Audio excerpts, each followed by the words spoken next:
I guess I would say three things. Number one, and I say this with seriousness, Senator Coons is sort of a model public service leader. He's everything the Truman Scholarship embodies. He is principled, he's pragmatic, he is focused on how to make things happen, how to get things done, not just sort of being present.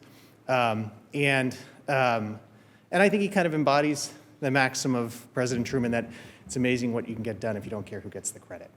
That's number one. Number two, he has been, in ways you all can't even imagine, instrumental in making the Truman community come together over the entire course of his professional life.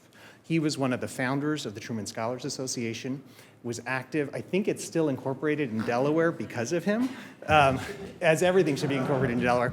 I had lunch by total chance today with a Truman Scholar who's my year, and I mentioned that we were going to come and see Senator Coons this evening, and he said that Senator Coons has been helping him as he starts to think about what he wants to do next in life, and in fact had made 2 phone calls, sent him a job announcement recently, and he said, and this is, I thought, a direct quote, he's a friggin' senator. How does he have time for this? So he continues to kind of embody everything that we care about. And the last thing I will say is he's from the best state in the country, Delaware. So thank you. Thank you. Well, thank you. Thank you, Executive Secretary Andy Rich. Thank you for a longer, more fulsome introduction than I needed or deserved, and thank you for noticing over many, many years, the Truman community has sustained my work in public service.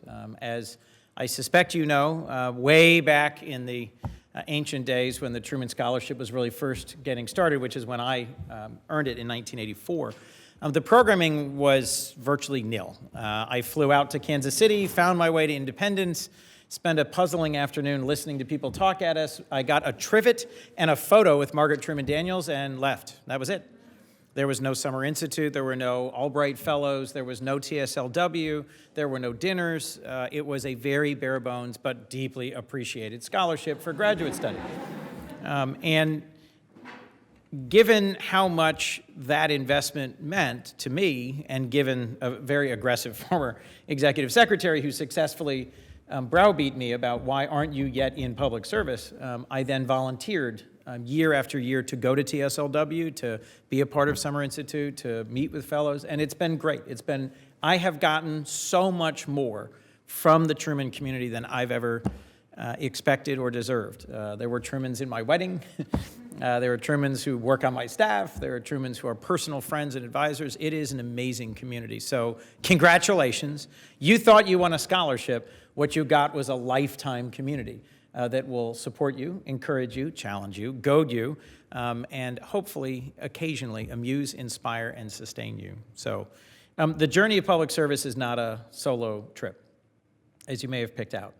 I don't know how many of you were the only person you knew like you, but my favorite Trumans at TSLWs year after year were the ones who literally had never met anyone else like them, and who came to this week at the small college in Western Missouri and went, wow, there's others? And would just run around saying, my God, you started a homeless shelter too, and taught inner city kids, and developed a curriculum for a new math program, and published 3 books? I thought I was the only person who did that. People whose entire extended families didn't know what to make of them and barely tolerated their whirlwind of energy and commitment to service. The folks who I had a little more trouble with were the ones, and there were some occasionally year in and year out, who felt like they had been born to be Truman Scholars, that every extended member of their family was either a Nobel Prize winner or, an internationally known photographer, or I'd recently watched them testify in front of a committee or something. Those folks also, in the course of the week and then in the course of getting to know other Trumans, realized that although they were spectacular and impressive and world historical and inevitably going to Ivy League institutions, they also had something to learn from the folks in the Truman community who'd also found their way there by different paths. It's an amazing group of people, unlike any other I've ever been a part of. And I think I serve in a pretty interesting institution. So institution probably would be the right emphasis, but I think what the Truman community has to offer you in terms of advice and guidance and support both your current class and those who've preceded you and those who will succeed you is spectacular, is rare, is frankly irreplaceable. So by way of making fun of myself, I thought I'd bring a Throwback Thursday photo of me, yeah, that's honestly me, getting the Truman Scholarship from Margaret Truman Daniels. I showed that to one of my children recently, and they couldn't pick out which of them was me, because I look so dramatically different in that photo. It's just a reminder, this is a note from your future self to you. You will look different some point 25, 30 years down the road. But the earnestness, the hopefulness, the excitedness about meeting other people who were committed to public service, who were excited about making a difference in the world, that kind of edgy enthusiasm that dominated my one day and my trivet receipt ceremony in Kansas City and Independence so many years ago still stays with me today. I live on Delaware Avenue in Wilmington, Delaware. Every morning when I get off the train and walk up to the Capitol, to my office, I walk up Delaware Avenue. And Harry Truman's home was on Delaware Avenue, thank you. You all knew this. I mean, come on, it's a little trivia thing. Little state that's actually, I think, contributed a great deal to American political culture. Let me just say a few things about running for office and my experience of public service in Delaware, if I could, just by way of leaving some breadcrumbs, and then I'm much more interested in your questions than I am in me talking any longer. A guaranteed sign that I'm still a relatively junior senator. I don't want to simply talk the entire time. I got into public service, meaning elected office, which is a very narrow definition of public service. But I ran for office for the first time in 2000, in no small part because I was asked to. My response was ingracious. The county party chairman took me out to lunch, sat me down, and very gravely said, there is an ethical crisis in county government, and we need you to run for county council president. And I'm not usually this rude. I laughed in his face. He's a very nice older gentleman. He's very committed to county government. He's been involved in local politics for 2 generations. He served on county council with Joe Biden in 1970, and he is the chairman of the Delaware Democratic Party today. So this is a guy who's been involved a long time. He ran for Congress in 1970. I went home and I said to my wife, you know, I'm stupid, but I'm not crazy. County government is an ethical swamp. It is a morass. It is a mess. Nobody pays attention to it. It's this isolated little thing. They're in the middle of constantly fighting with each other. They've got all sorts of problems. Why would I want to do this?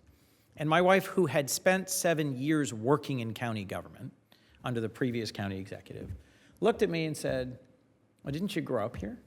Didn't you tell me about how your youth group at church met in a county park week in and week out? Didn't you tell me about how county police came and broke up fights that you almost were on the receiving end of? Didn't you tell me about how your mom, when she was a single mom for a while and needed something to do with the kids, dropped you and your brothers off at the county library? It's like, yeah.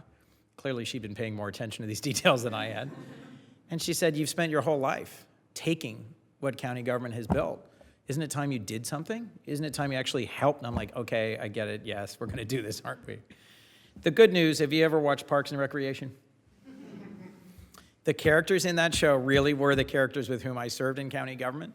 The character who is the most optimistic, most forward-leaning, most excited about service, that's my wife. I found the enormous, unexpected, and undeserved blessing of an amazing life partner who is as committed to public service as I am, probably more.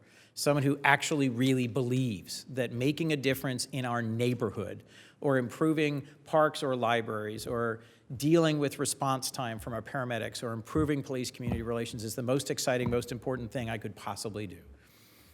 I spent years before meeting her sort of going from thing to thing, working for this nonprofit, working for this organization, going to this graduate program, sort of wandering and trying to find what was exactly the right thing. And I suspect, much like some of you might be doing, staying up way too late with other Truman friends, trying to scheme out and exactly measure, like, should I do this job or this degree, or should I go here or should I go there? What I didn't know then, and what I wish I could have told that much younger self, is that none of that mattered. All that mattered, because I knew in my heart for me what was right was a family, and that's what I cared about more than anything else, was to find the right person to do it with. I've had friends try to pursue a career in public service, married to somebody who is not supportive of it, who is not committed to it, who's not interested in it, and it does not go well.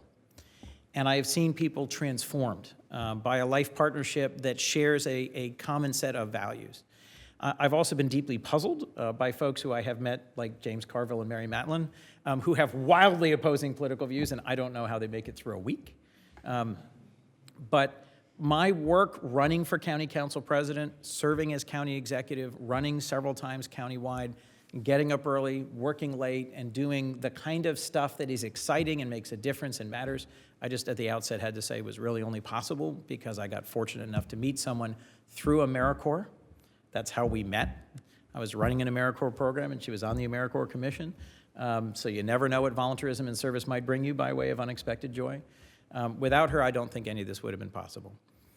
At the early stages of your career, the level of experience and opportunity you can get in state and local government is unmatched. I know I've read your resumes. I know you are having unbelievable experiences in federal agencies and organizations, and this is a great summer, and you have had really unrivaled undergraduate educational opportunities.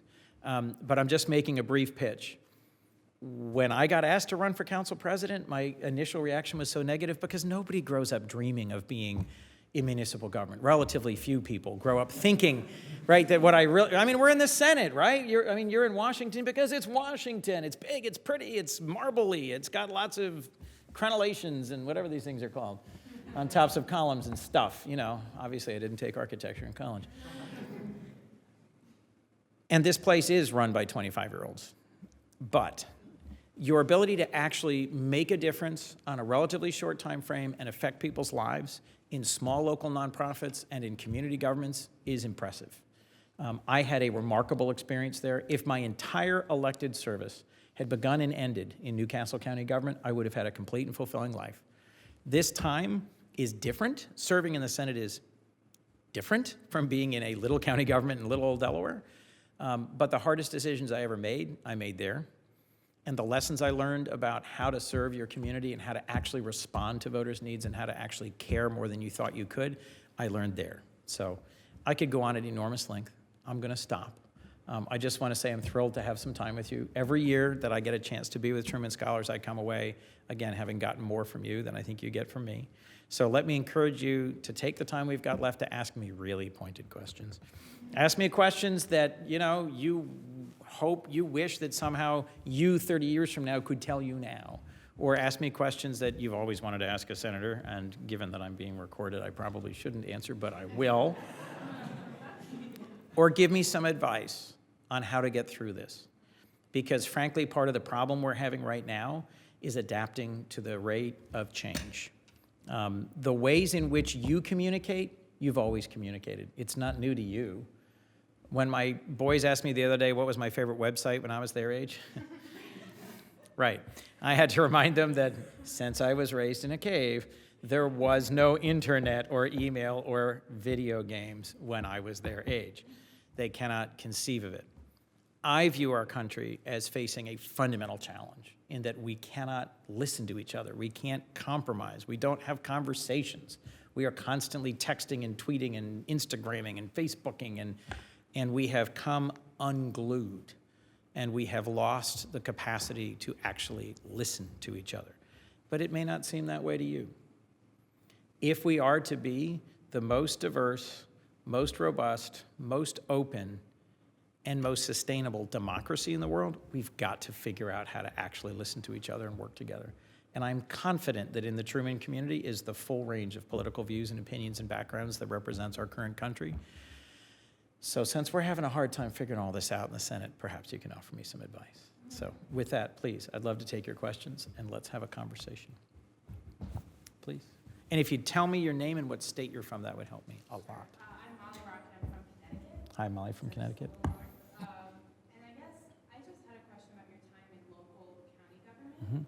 How did you handle still being a good public servant to citizens who you may, not necessarily not agreed with, but citizens who were doing things that were really not good or saying things that weren't true, or like really people who were really problematic in the community? How did you continue to be their public servant? I'll take a stab at it and then tell me if I'm misunderstanding your question, because that's a problem in the Senate as well as, I mean, here's the good news, bad news. I commute home virtually every night. I'm in Delaware all weekend and many evenings and most Fridays and Mondays, and so it's not significantly different from when I was in county government. It's a tiny state. We have fewer than 900,000 people in the whole state, and I represented 500,000 of them for 10 years in county government. You can get from one end to the other in a little under 2 hours, and from one side to the other in 15 minutes. It's 13 miles. It tells you how fast I drive, doesn't it? It's one of those algebra word problems my boys are working on these days. In 15 minutes, the senator can go 13 miles. He is driving how high above the speed limit? But from my home, I can be in 3 states in less than 20 minutes. So it's a different kind of place. It's also Midwest nice. I mean, it is a genuinely, oddly Midwestern state, right? A Delaware. I mean, stuck in the mid-Atlantic, kind of in between, New York and Philly and Baltimore and Washington. This is this little corner of Kansas or Ohio or something. So people were not that aggressive, obnoxious, difficult. It is extremely rare. It's almost never happened. I mean, every couple of months, that someone is so in my face and so obnoxious that I have safety concerns or I just feel like, okay, that's enough. I don't have to take that much vulgarity. That's very rare. I have no security. I have nobody with me. And I have lots of people come and talk to me, whether I'm at Costco or Acme after church or walking my dog, whether I'm standing on the sideline of a soccer game or, going for a run with my wife. I mean, people come up. Delaware is very approachable. Vice President Biden is Joe. Everyone calls him Joe. He's not Vice President Biden to anyone. I don't think I've ever heard him called that in Delaware. So I'm also Chris, and Senator Carper is Tom, and our governor is Jack, and there's a different culture. But there are people who occasionally have real problems in their lives or real anger issues who feel like it's your problem and your issue. I think I owe them a certain amount of respect and a certain amount of their opportunity to unload on me, but there have to be limits. I mean, this is true whether you're a teacher or an electrician or a minister or running a grocery store. Like there's a certain amount of, hey, I'm really upset about the spoiled milk that you were selling in this grocery store today, and then there's a certain letter, a 4-letter word, anger and threatening to burn down your house. We're like, okay, this is just a gallon of milk here. People call my office pretty regularly, really angry about something. The folks in my office who answer those phones more often than not say, as long as they just listen respectfully and stay on the phone and let them know that someone from Delaware who is going to tell me about the call cares, 90% of the time they calm way down. I disappoint people regularly. That's part of being elected. I'll vote for the Iran deal or I'll vote for TPA, and I'll have people who've known me and supported me for decades tell me to my face how upset and disappointed they are. Or I'll vote against a certain nominee or I'll vote against a certain bill, and I'll have people who I know and care about tell me how deeply upset or disappointed they are. That is one of the real challenges of the job, is to not harden your heart to that, to recognize that, like, I work for them. Like, this is my boss talking. And so to continue to be open and to accept the criticism and to learn from it and to try and respond to it, that's the essence of public service. And where I can make a difference, when I can solve their problem, to be excited about it and to engage with it. If it weren't for the constituent work we can get done in Delaware, I don't know that I'd still be doing it at this point, because this is really not running very well right now. But that's what I hang on to, is the ability to actually help people individually in Delaware and make a difference. So sometimes it doesn't go so well and they complain, but most of the time it's very positive, and I really enjoy it, and that's what I feed off. So, please. Hi, I'm Brandon from Mississippi. Hey, Brandon. One of my questions is transitioning from your former position in county government to this position in the Senate, obviously. Do you feel like you've had to make any personal or professional compromises? And if so, how has that kind of shaped your ideology then to now? Okay. If I weren't willing to make, well, maybe I'm misunderstanding your word, compromise. Let me start. Sure. I think our biggest problem in the Senate today is that we have a small but significant number of senators who've come here thinking compromise is a bad word. That compromising with the other party, that compromising with our president, that compromising with the House is bad, and that's not what you're supposed to do. I think it's actually in the job description. If the founders had written a job description for senator or member of the House, compromise would be in a one-sentence version of it. So yes, I've compromised. I think that's my job. I've put a huge amount of time into building real friendship. I'm about to go have dinner with a conservative Republican senator from the South. He is the chair, I am the ranking on an appropriations subcommittee that's going to make some very hard decisions about financial services in this country. Who knows, maybe we can get something done, but if we're not willing to talk to each other, we absolutely can't. What you may have meant about personal or professional compromises is more like the ethical compromise or the every day that I choose to go to work rather than spend that day with my 3 children is a day I am compromising on my role as father and husband. So I'll tell you that is something that weighs on me. I mean, my wife often says, you're a great and engaged dad, forgive yourself. But, and if you weren't doing this job, you'd be doing something else where you'd be knocking yourself out helping people. But I always count the costs. I mean, my boys are teenagers. My daughter's now a teenager. There's that inevitable process where they're beginning, right, to be more interested in their friends and to be more focused on things outside the home. And I terribly miss the wonderful time we used to have. I go home almost every night so that I get some time with my kids. But this kind of work takes me away from my family regularly. I'm on the Foreign Relations Committee. The last 4 years, I chaired the Africa Subcommittee. I've taken quite a few trips to Africa. That's often a whole week away from my family. So those are real compromises. If I didn't have an amazing spouse and understanding and supportive kids, I wouldn't do this. Yes, you inevitably have to compromise. 2 areas that I'll mention briefly, meaning in terms of the compromise your principles. I wish it were possible to read every bill and to actually know what I'm voting on and to actually know every bill I'm signed on to. It is not possible. It is literally not possible. There are thousands of bills. Even in a relatively low-performing, low productivity Senate, there are more bills than any member could possibly read.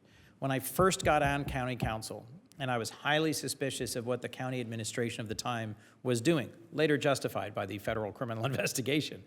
There were some early warnings there, but I read every single bill.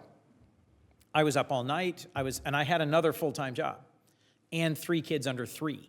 So I was finding reading, the packet of legislation for every other week for our meeting pretty hard. I started doing triage. I dug into and realized that there is a formal bureaucratic process by which, this is really arcane, certain neighborhoods would impose upon themselves a light tax in order to pay for street lights. The actual text of the bill to do that would be 40 pages, 30 pages.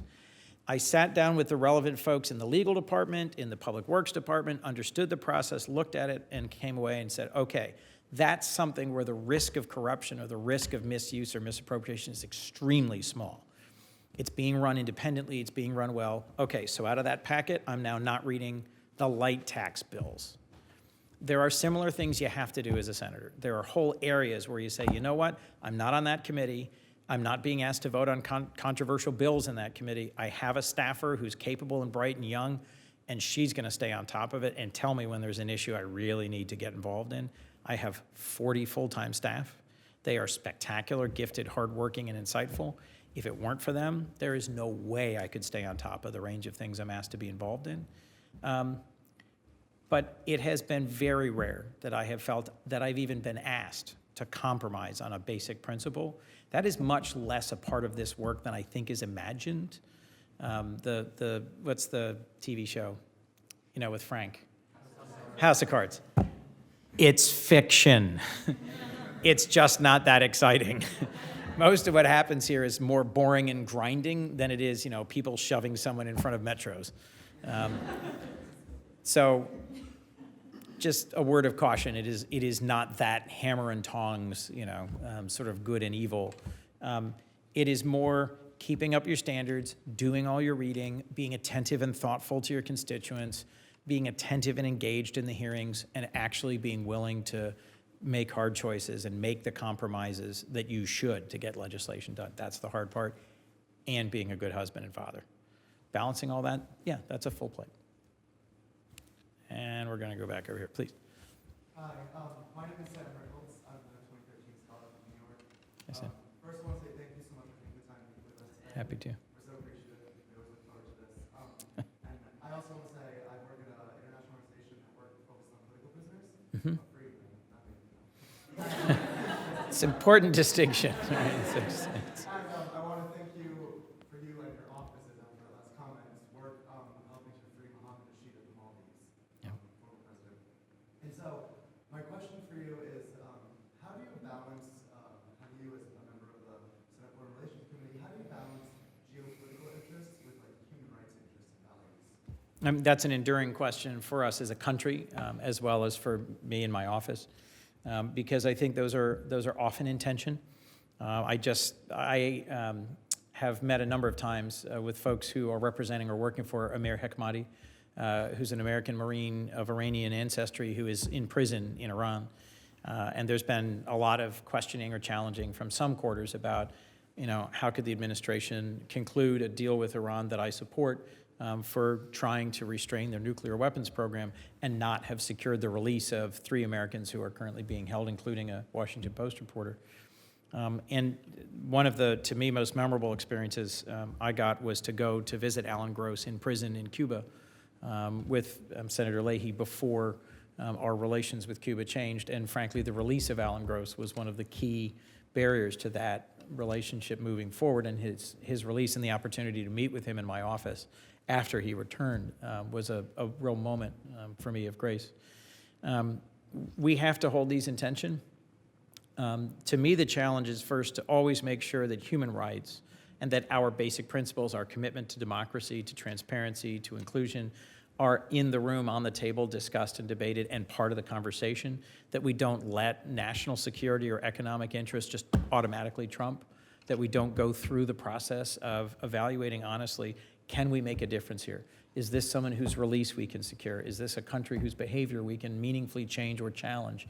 Is this a moment when we are really hurting our own long-term strategic interests in the region by insisting on a matter of principle? Or is this the moment to do that, to at all costs stand up for core principle? In a lot of regions in the world, we have a checkered history where things that we did 20, 30, 50 years ago are brought up in every conversation, in every meeting with a head of state. So one of the things that I think as we look at, to pick an example, Guantanamo, the rest of the world pays a lot of attention to what the United States does and has a very long memory about it. We inspire, one of the best things that I got to do as a young person was to spend a semester in Kenya at the University of Nairobi. It was the first sort of real choice I ever made. It was something I did that nobody wanted me to do. I mean, my parents, my fraternity, my debate club, my girlfriend, everybody thought it was nuts. And it was a fantastic experience for me. And one small piece of the insight I got from that was just how much attention was being paid to everything that the United States was doing in Kenya when the average American was paying absolutely no attention to Kenya. And this is true and repeated across dozens and dozens of countries. What we do, how we do it, how well we do it, how we live up to our fundamental principles teaches in a very big way. We don't determine the outcome of things in much of the world. Bad actions are ascribed to us that we have nothing to do with. And other countries think that we have greater influence than we do. But we also are a more inspirational, more transformative, and more positive force in the world than I think the average American realizes. The number of people I've met all over the world who grew up watching our movies and television shows, listening to our music, and thinking about what we mean, and hoping to come here someday, or having some relative here who they were communicating with, I'm stunned.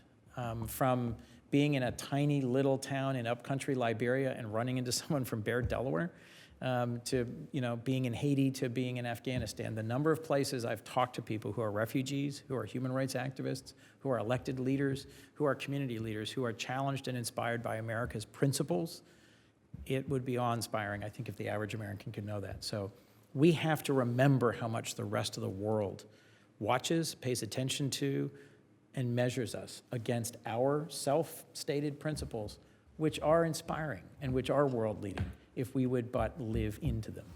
So I hope I answered your question. Thanks. Please. And where are you from? Delaware. Delaware. Ladies and gentlemen, a round of applause. Golf Club Delaware in the house. Yes, thank you. I'm actually interested in hearing about your experiences running for Senate in a very interesting and surprisingly high-profile election. Care to comment any further on that? Like, I mean, I guess, You mean in 2010, not 2014? yes. Yeah, I thought so. Do you mean what was it like, or how did it happen, or? The challenges, like what were your experiences? Was it difficult to deal with, like, or was it surprising to you to deal with the sudden media attention on what was? Yes. Yes. So many of you may not know this record or have paid much attention to it because it happened now 5 years ago. When I was asked by the vice president to run for the seat he long held in the U.S. Senate, after his son Beau decided not to run, it was very late in the cycle. It was late in January of election year. My opponent was Mike Castle, a wonderful man, a 2-term governor, 9-term congressman with 98% name recognition and $2.5 million in the bank. I was a 2nd-term county executive. I just finished running for re-election 2 years earlier, so I had a little bit of a political network and nothing in the bank, and had never run statewide. This was widely viewed as a suicide mission, as a take one for the team, let's jump off a bridge kind of mission. I discovered later by virtually everyone who volunteered or worked on the campaign. I think my wife, me, and maybe my mother believed I could win. So the first 6 months of the campaign, I was determined to run a respectful, positive, decent campaign. The very first campaign for which I ever volunteered was Mike Castle for lieutenant governor in 1980 when I was a junior in high school. Mike and I went to the same high school. We live near each other. Our spouses are actually personal friends. I mean, I like Mike. I admire him. We see each other every Wednesday on the train. And he's a genuinely decent man. But his party had left him.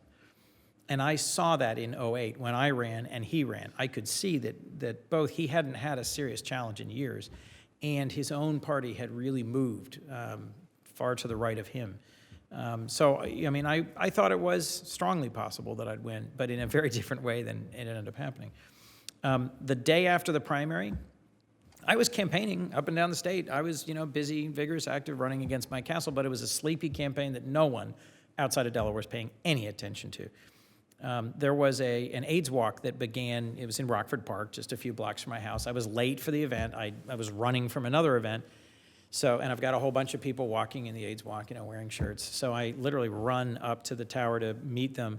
And as I'm running down, there's this camera crew, and they're sort of jogging along. And I'm like, hi, what are you looking for? And they're like, you. I said, why? And they said, because we're so interested in your campaign. And I literally said, why? And they were from Japan.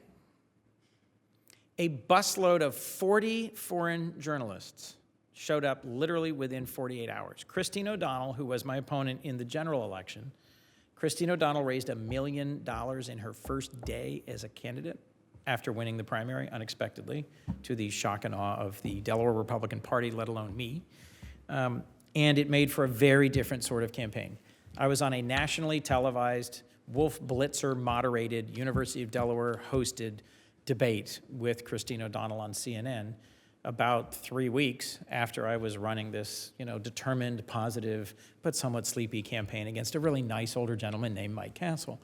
And it was terrifying because my mother and the vice president had both called the day after the primary and said, don't screw it up. And said the same thing, which is, you can lose. You absolutely can lose if you are disrespectful. Most people of my generation remember very little of the presidential debates in which, say, Al Gore competed, except the heavy sigh, rolling of eyes, and glancing at watch. That ultimately was all anyone talked about after the debate. And the vice president said to me several times, if you disrespect her, that's her issue. You're this Yale-educated, super over-smart elite guy rolling your eyes and having heavy sighs while she is speaking for the working people of Delaware. And she's got twice as much money as you do. She raised $7 million in 6 weeks. She outspent me 2-1. She had fantastic ads except for the first one. And she really could have made it a very strong race, except for all those Bill Maher interviews that she gave 15 years earlier. So the great news was all my opposition research was done by someone else and put on TV. We had a series of prominent debates, and it was an interesting challenge. The best advice I got was, again, from my mother, you're having a job interview. You're asking the people of Delaware to hire you to go solve important problems for them in Washington and to respond to their real needs in Delaware. Think about every job interview you've ever had. You don't sit next to the other person and say, don't hire him, he's an idiot. You don't do that. You talk about what do you bring, how do you fit the needs of the company or organization, and what is it you're going to do, and what are your values, and how do they align with the needs of the job that you might fill. That's it. Do that. Debate Mike Castle and talk to the people of Delaware and ignore the fact that over here is something else going on. And it was enormously challenging. For the 90 minutes of our debate, I could barely keep a straight face. Some of the things that were said were eye-popping, but, you know, and afterwards, backstage, I had no idea really how it had gone. Wolf Blitzer walked right past her, came right up to me and said, how did you keep a straight face through all of that? And I thought, probably turned out okay. So I've got more stories, but I should probably stop there. Thank you. Please. Thank you again for speaking with us. My name is Shoshana Silverstein. I'm from Nice. Vermont, which is about 3 hours or 20 minutes. One of our speakers from earlier this year said that she thought there should be more bureaucrats as lawmakers. And I'm going to frame this as a two-part question, I should say. Do you think that that is an issue, that some lawmakers, either at the national, state, or local level, don't fully comprehend, I guess, the implementation process of the law, or don't incorporate it as much in their decision-making in making the law? And I'm making some assumptions about who said this. And the second part is, especially given we're all thinking about what kind of graduate school programs we want to go into, law school, business school, all these different options, especially for someone thinking about policymaking and public office, what do you think is, I suppose, lacking right now? Do you think it's important for people to emphasize business backgrounds, legal backgrounds? I know it's been traditional that a lot of people go to law school. I've been hearing recently some people encouraging business school or economics degrees and so on and so forth. Do you have any thoughts on that? For elected service or for working in the guts of a bureaucracy somewhere? For elected service, I'd say. Got it. That's what I thought you were asking, but I figured I'd put a point on it. What's lacking? Courage. Period. It doesn't matter what degree you have. It doesn't matter where you go to graduate school. That's not what people elect you for. It was really hard to hear. The first time I ran, I had this like earnest little brochure that I'd made on my own home computer. It was a picture of me and the kids and wife and the like resume and my resume on the back, right? I went to Yale Law School and Yale Divinity School. I thought that was, you know, cool, important for people to know. It would make them want to vote for me. And someone who's very close to me, who's helped me in every campaign, saw that and just went, you moron, threw it on the ground and said, get that junk off the back of your brochure. And I went, what are you talking about? He goes, you didn't go to the University of Delaware or Delaware State. Nobody wants to hear it. I said, well, but he says, Yale. Oh, you went to Yale. He said, I'll tell you exactly what you get with that brochure. Like 10 people who go, oh, that's really quite impressive. And 1,000 who go, oh, Yale, get out of here. So forgive me. I mean no disrespect to your remarkable educational experiences. He's absolutely right. I would have been so much better off and saved a lot of money if I'd gone to the University of Delaware, as most of my family did. I thought it was kind of neat going to Yale. But you know what? In terms of state politics and connect, because what do people want to know? They don't want to know your 5-point plan for solving fill-in-the-blank bureaucratic problem. They don't want to know that you are deeply rooted in the processes of administrative law and bureaucracy. They don't care about that. They want to know that when they call you with a problem, you're going to listen. So he was like, it needs your number, your phone number, your cell phone number, where you're going to take their call. I went, oh, that's pretty smart, right? He goes, and no Yale. I do a lot of door knocking training. I first started door knocking in the late 80s. I knocked doors running for the United States Senate. That's Delaware. What do I mean? Everybody here gone door knocking sometime?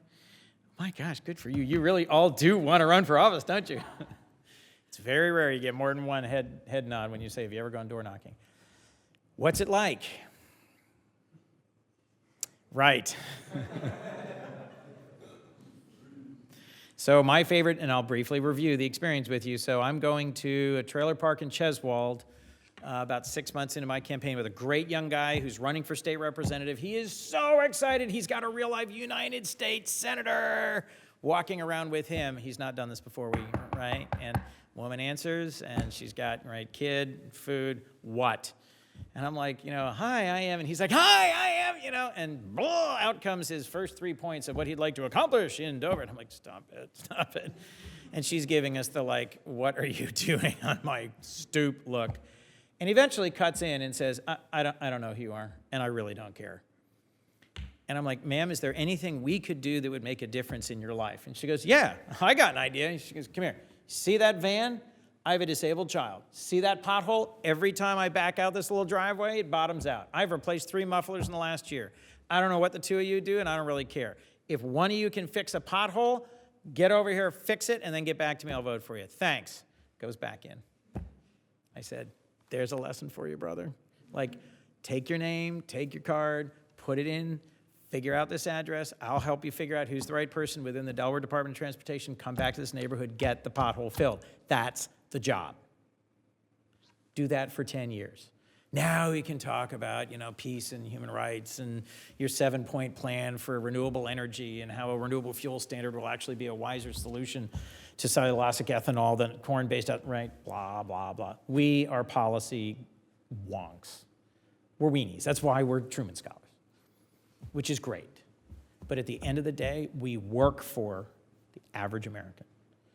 And the freedom that they have to spend time really worried about their own lives and really worried about what's important to them right now, right in front of them, is in no small part because we have a country where they don't have to be terrified, where the whole thing is not about to come unglued, where security and stability and opportunity are, relatively speaking, woven into the fabric of this country.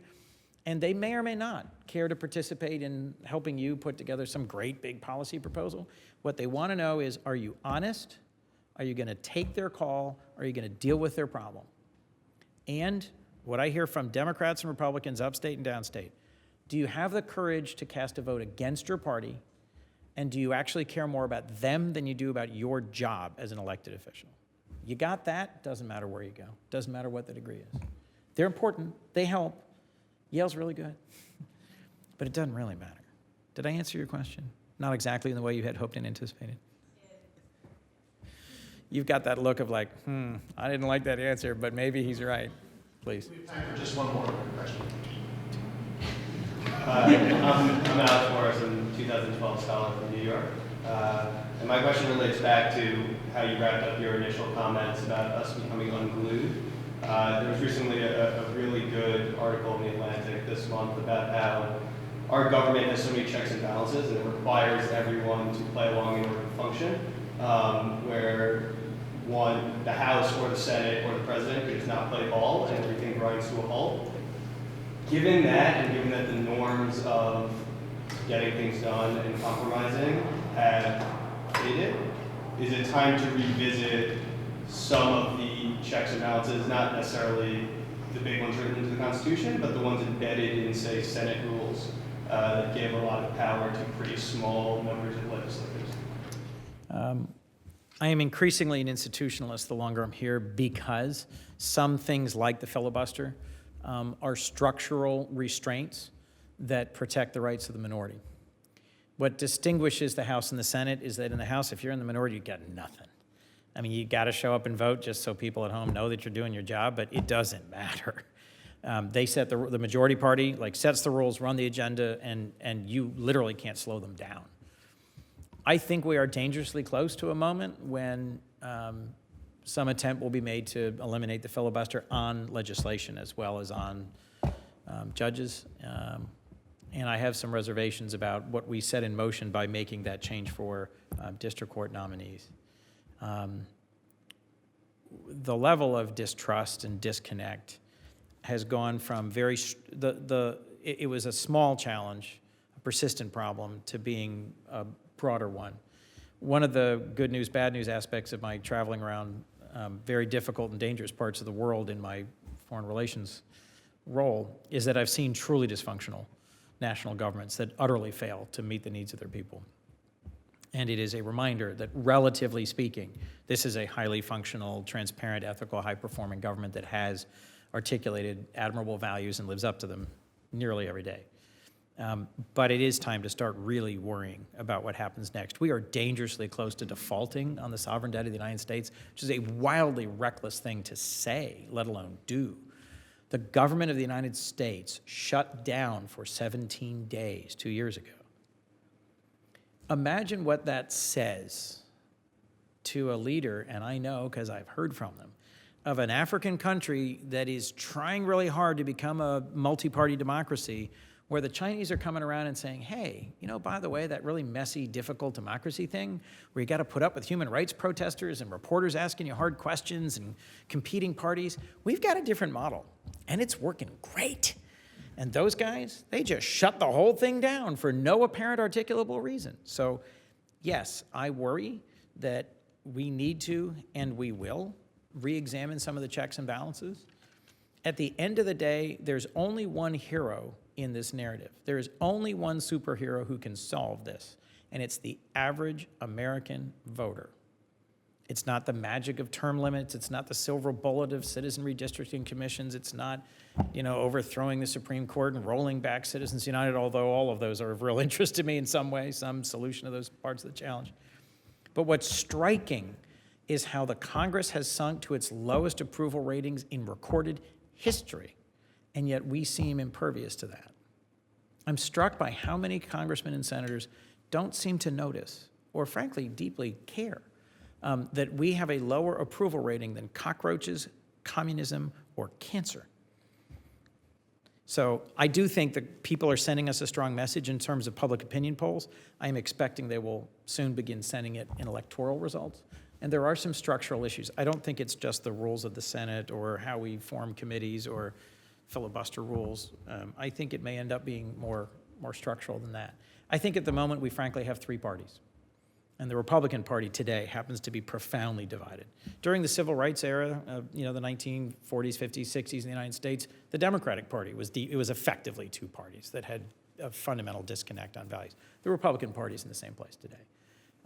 And we'll go through a period. If they lose the next presidential contest, they were dumbfounded at Obama winning re-election and at Mitt Romney losing. I mean, the shock and the stun and the I can't believe this in my colleagues was noticeable. If that happens again, which is a big if their nominee is unsuccessful this time, I suspect there will be a real re-examination within the Republican Party. If that's not the case, we will find ourselves re-examining some of the basic rules of operation, I suspect. So, I'm going to take one last question. Andy's trying to respect my time, but my name is Drew District. I'm from Missouri. I was hoping to share a reaction on the big news of the day that Vice President Biden went for presidency. It's on hardball at 7 o'clock tonight. I won't dodge that. Look. Joe's he's just a special person. There's nothing, you probably haven't, he's been a big part of the Delaware political scene my whole life. And he is a big personality. He's a man with a big heart and who deeply and genuinely connects with people. And what I think he has brought to his elected service and to public life in some ways was perfect for this presidential cycle. There is no question about whether he's authentic. Nobody thinks that he dial tests, everything he says, because he says what he thinks. And no one questions the depth of his passion about inclusion and justice, about the middle class, or his decades of experience in national security and foreign policy. He had a lot to offer.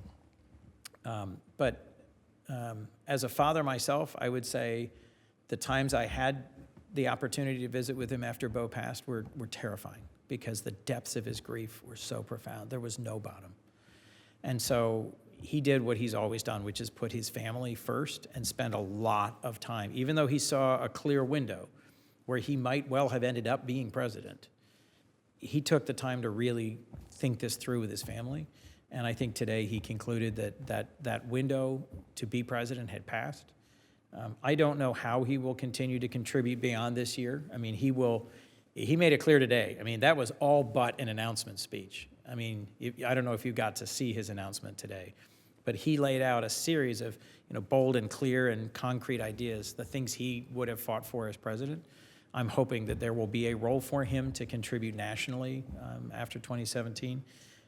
But being around him my whole life has set a different set of values and priorities. He's in no small part why I commute home every night. He's in no small part why I think folks in Delaware ought to be on a first-name basis with me and ought to be able to challenge me.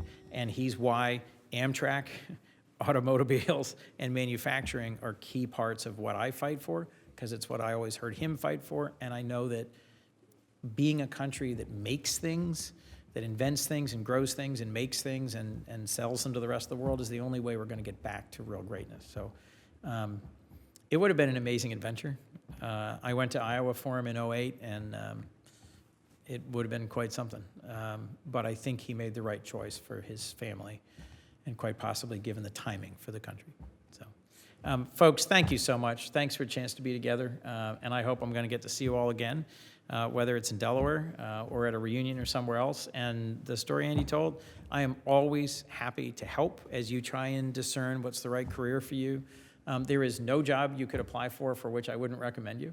Because, I mean, literally, my wife sort of jokingly talks about the Truman Scholar Mafia that runs the world. That will someday become true. You will become the Illuminati of America. I'm kidding. We did have a moment, this was 2 or 3 years ago, where we had a cabinet secretary, a congressman, and me standing around each other and being like, this is the first time it's ever happened, that there's a Truman Scholar senator, congressman, cabinet official, but it won't be the last. So get in, pitch in, make a difference. The reality is our nation really, really needs you.